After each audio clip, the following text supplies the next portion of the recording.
Spectateurs de Bloc 221 TV, bonjour et bienvenue sur l'heure de la revue de l'actualité. Le gouvernement sénégalais va rompre un contrat de 459 milliards conclu il y a 3 mois sous l'ancienne présidence avec un groupe saoudien pour la fourniture d'eau et la construction d'une usine de dessalement, a dit jeudi à l'AFP le ministre chargé de l'eau, Cheikh Tidiane Dièye. C'est le premier contrat d'une telle importance avec une firme étrangère dont les nouvelles autorités annoncent publiquement la dénonciation depuis la victoire de Bassirou Diomaye Faye à la présidentielle de mars contre le candidat du pouvoir. Les autorités affirment leur volonté de réexaminer les accords existants dans les secteurs miniers, pétroliers et gaziers par exemple, pour s'assurer qu'ils ont été scellés au mieux des intérêts nationaux et dans la régularité. Sa sortie a remué le couteau dans la plaie encore payante. Invité de Maïmouna Ndour Faye ce mercredi sur la 7TV, l'ancien ministre de la Justice Ismaïla Madior Fall a été interrogé sur l'affaire non encore élucidée de la disparition du militaire Fulbert Sambou et du gendarme Didier Badji dans des conditions troubles. Dans sa réponse, l'ancien garde des Sceaux a souligné que l'affaire en question est couverte par la loi d'amnistie adoptée au forceps au mois de mars dernier et dont le texte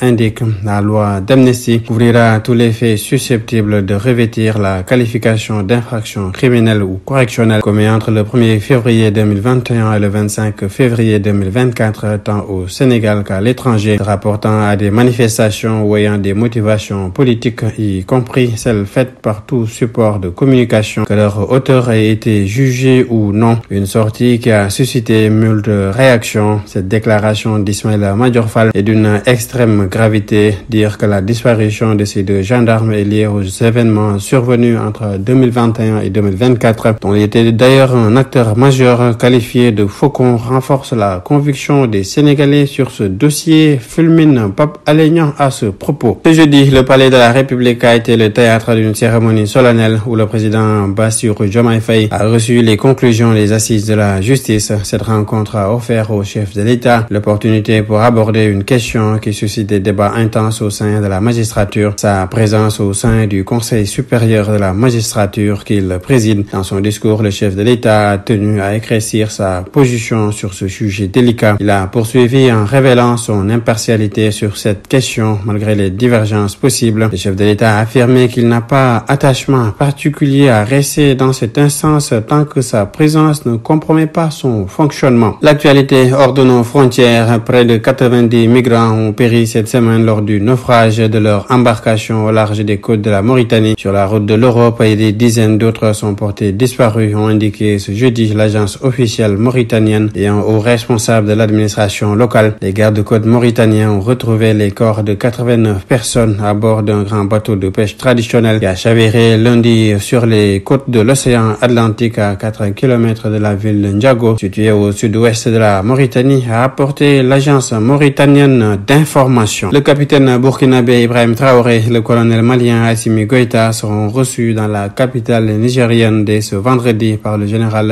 Abdourahmane Tiani. Cette rencontre aura lieu la veille d'un sommet de la communauté économique des États de l'Afrique de l'Ouest dont les 3 pays sahéliens ont annoncé leur retrait en janvier dernier qui appelle à leur réintégration. L'AES est pour l'heure une coopération économique et de défense regroupant 3 régimes hostiles à la France et à d'autres pays occidentaux qui se sont tournés vers d'autres partenaires comme la Russie, la Turquie et l'Iran. Une délégation israélienne dirigée par le chef du Mossad David Barnea est en route pour Doha pour des pourparlers sur un accord de trêve à Gaza et la libération des otages, a indiqué jeudi à l'AFP une source proche des négociations. Le chef des services de renseignement israélien rencontrera le premier ministre qatari pour des discussions visant à rapprocher les parties d'un accord à Gaza, a déclaré cette source sous couvert d'anonymat en raison du caractère sensible des discussions. En sport, comme nous vous l'avons annoncé, le tirage au sort de la CAN Maroc 2025 a été effectué ce jeudi en Afrique du Sud. Le Sénégal est logé dans la poule L en compagnie du Burkina Faso, du Malawi et du Burundi. Champion d'Afrique en titre, la Côte d'Ivoire est dans le groupe G avec la Zambie, la Sierra Leone et le Tchad. Déjà qualifié en tant que pays organisateur, le Maroc est logé dans le groupe B